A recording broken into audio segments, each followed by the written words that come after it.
Postal ব্যালটে বিএনপির প্রতীক নিয়ে ইসির সিদ্ধান্তই চূড়ান্ত, জানালেন ইসি সচিব। নির্বাচন প্রশ্নবিদ্ধ হবে বললেন নজরুল ইসলাম খান। আপিলে প্রার্থিতা ফিরে পেলেন আরও ৭৪ জন।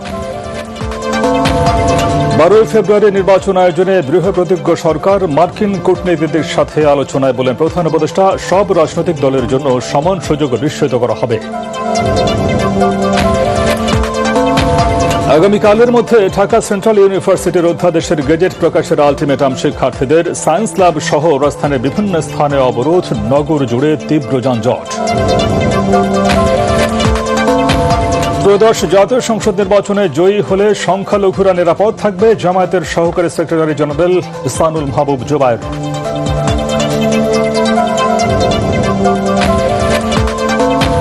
আগামীকালের মধ্যে বিসিবি পরিচালক নজরুল ইসলামকে পদত্যাগের আলটিমেটাম ক্রিকেটারদের। সব ধরনের খেলা বন্ধের ঘোষণা।